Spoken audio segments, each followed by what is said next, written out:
Hi and welcome back. This is the second part of class 16 about the retakes and the final settings. So I would like now to improve the rest of the simulation after the impact. So far I have been using a gas disturbance here, okay, to actually break the velocity and make this billowy shape, this swirl that we have here currently.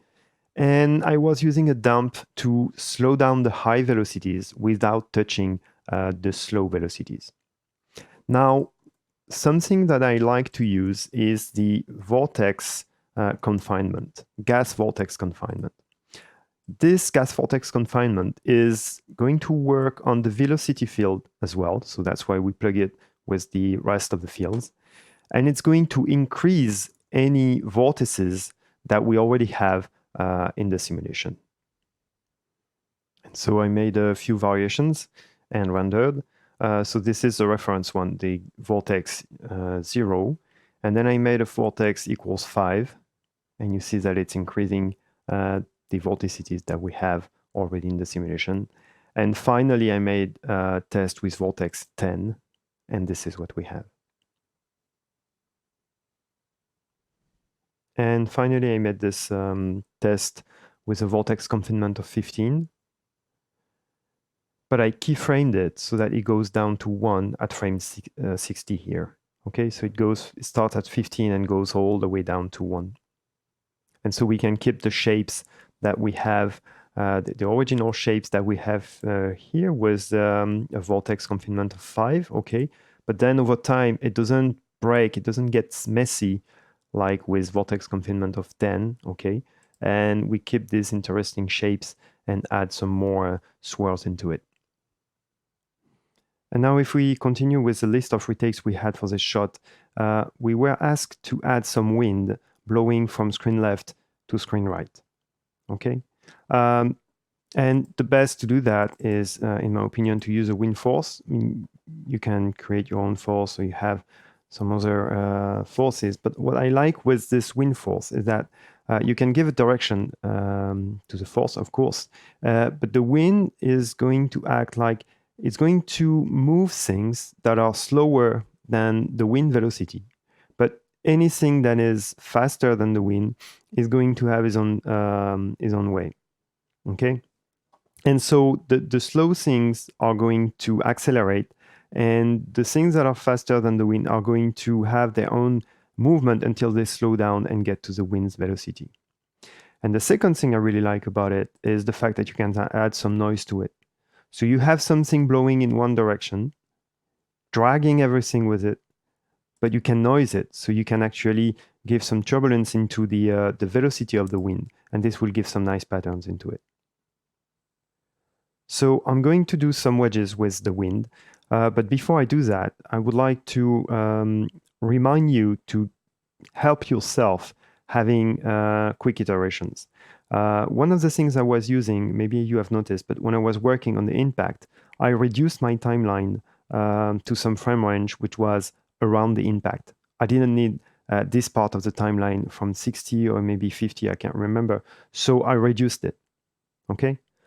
This might seem obvious, but even I tend to forget about it. So remember to get rid of the things you don't need so you can focus only on what you need.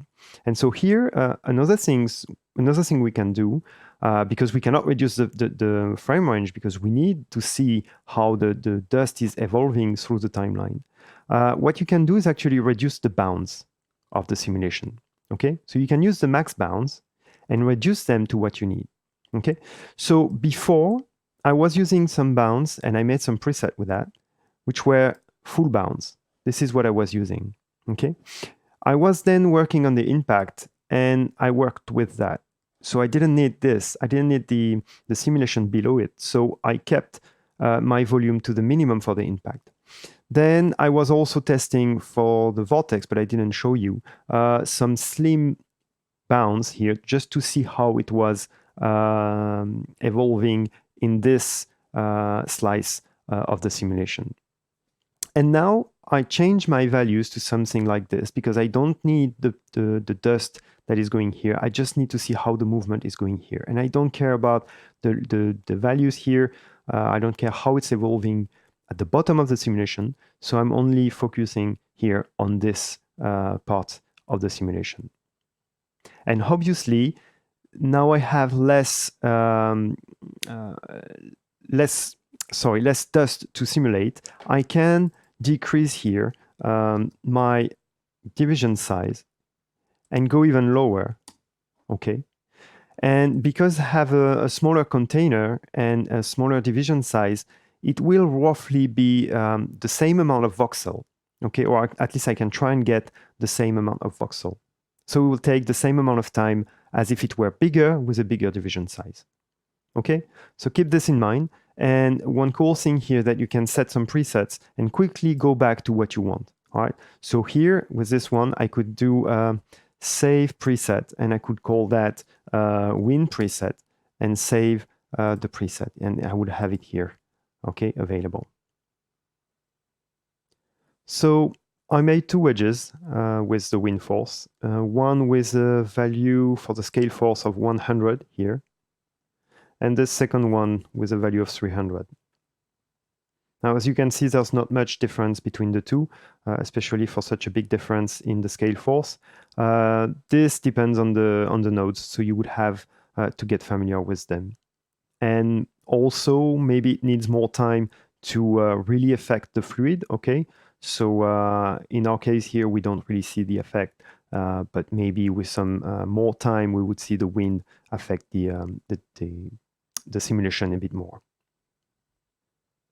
And the cool thing about the wind is that it adds some diffusion of the dust here. The density is diffused thanks to the wind, okay? And this is really interesting because this helps us diffusing, addressing one of the comments we had in dailies and one of the retakes from the supervisor. It was to diffuse a bit more the dust at the end of the simulation. So this helps us. And this is something you have to keep in mind is try and add the most important things first because they might help you, okay? And in this case, I won't need to add any diffusion or dissipation because I think it will be okay. If you need it, of course, here you can go and use a gas dissipate or gas diffusion that you have here, okay?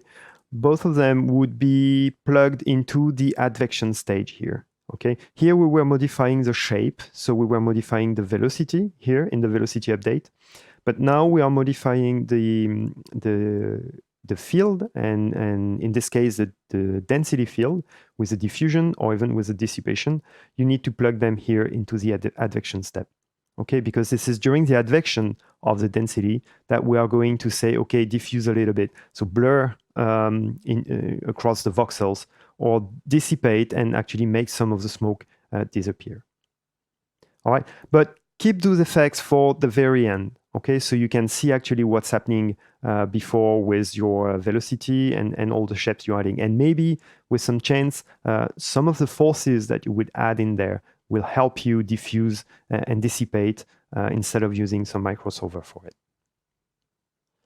So we are going to go for the cache of the final simulation. And I would like to give you one little tip here to help you find the correct division size. If you remember correctly, when I was setting up the project, I was working mainly with a division size here of 0.1. Okay, this is because it allowed me to quickly plug, unplug, change some value, and check that it was working properly. Okay, almost live. And then I wanted to shape the simulation. So I added some forces like the disturbance, the damp, the vortex.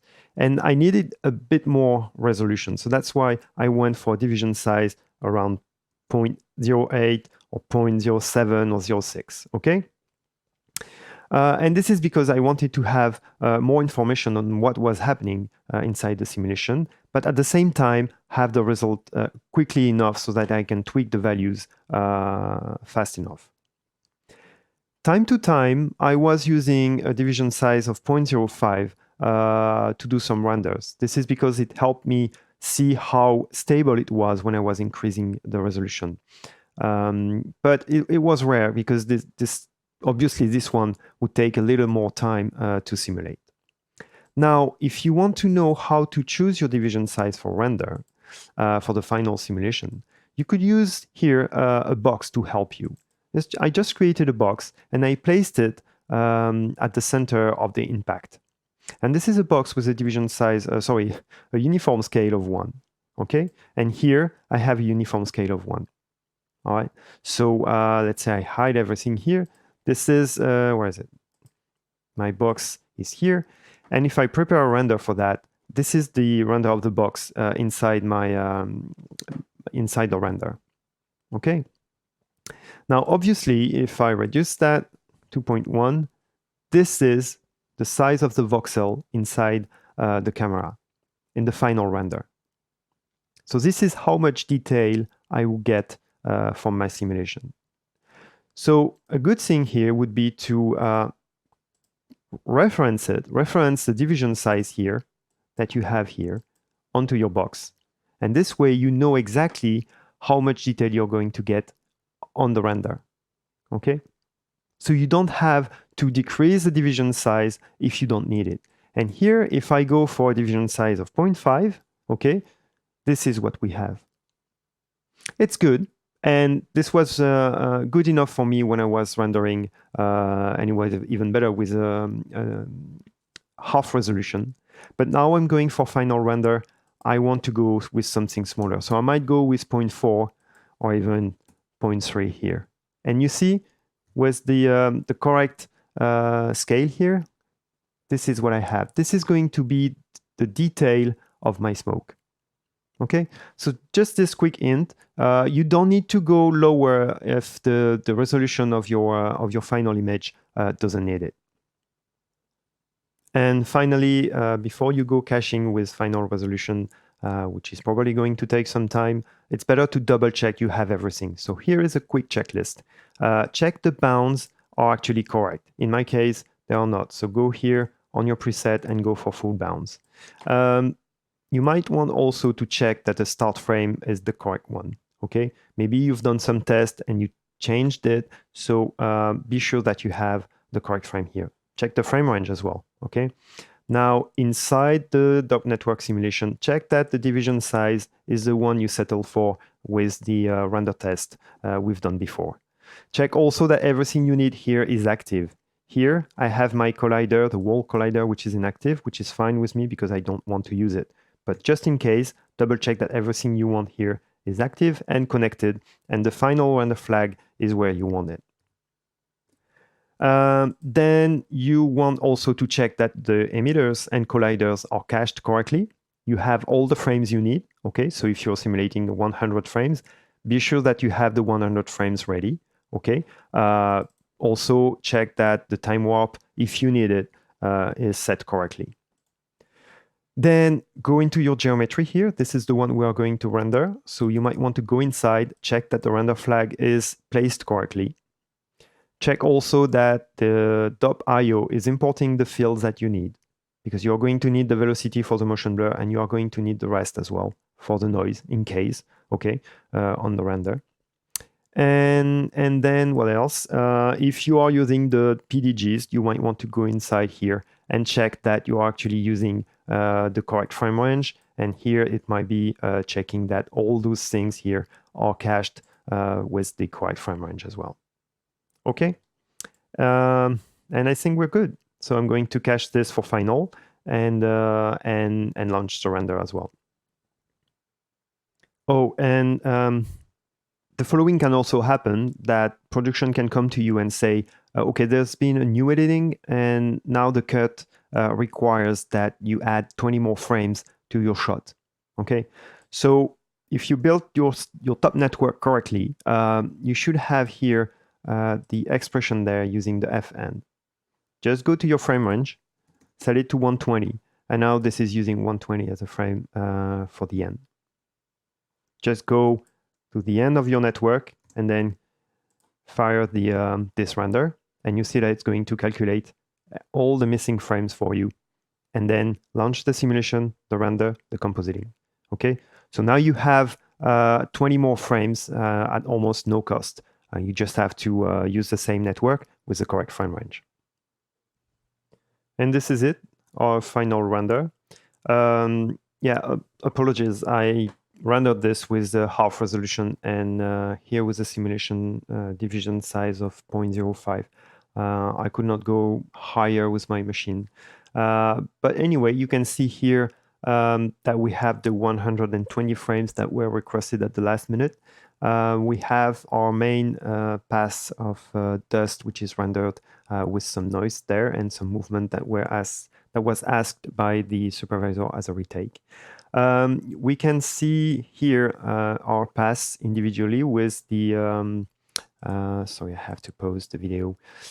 With here the key direct, the rim, and the fill direct. We also have, no, we don't have the technical AOVs there on this pass, but we have them here on the next one. So if I go here, this is the 3-point lighting, the RGB lighting that I made for the shot. And here we can see also, so we have them individually, R, G, and B. We have the velocity in 2 different coordinates. Okay, and then we have the position in world and camera coordinates. The shadow mate, it's here on this pass. Okay, and this is what we have. So shadow on the environment from the dust. Okay, and it is there as a separate pass. Well, this concludes our tutorial about the dust impact volumetric. If I had to sum this up or to outline a few things from this tutorial, I would say first that the emission is key. For me, this is the most important part of the simulation. If you take care of your emission, you won't have much things left to do inside the DOP network. Okay, so take care of the noise you put on the density and on the velocity. Be careful of how you mix them. Try and separate them if you can, so that you have different emitters inside your simulation network, and then take advantage of the natural motion of the fluid. So as long as you give a correct impulse, a correct emission, then the natural motion of the fluid should do the rest. Okay, and then you can help it, of course, with some forces. But and that's the second tip. Try and go step by step, okay? Don't go heads down into adding forces and, oh, I will need this and this and this. Try and layer your workflow and your work by adding the things when really you need them, okay?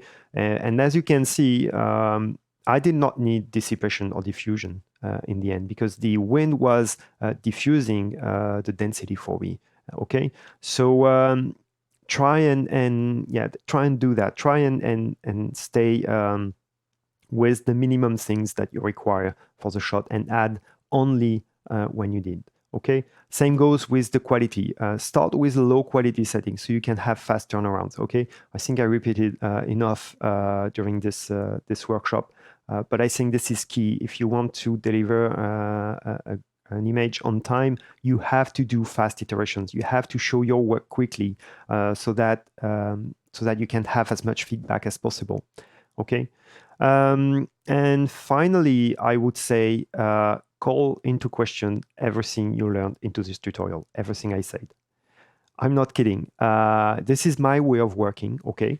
I can do this. That's good. But other people have other way of working, and you might want to compare those ways of working and see which one suits you, fits your needs better than the other. Okay, so you want to call into question what I told you in this tutorial, because there might be new techniques. Also, yeah, Houdini is evolving really fast. Okay, and the VFX industry in general is evolving really fast. So always call into question what you learn in general. Okay, and if you do that, you will stay with the latest technique. You will learn the latest techniques, and you will do your shot in much better conditions. Okay, and of course the corollary here is share your knowledge. Share your knowledge with your peers, the people working with you on the shows. Or inside the same studio, of course. Share your knowledge, because you will learn in return. Okay, if you teach you learn from the people you teach to. Okay, and this is really important to progress into this job. All right. Well, I hope you enjoyed. I hope you learned a few things along the way, and thank you for watching. And I can't wait to see your job on the big screen. Goodbye.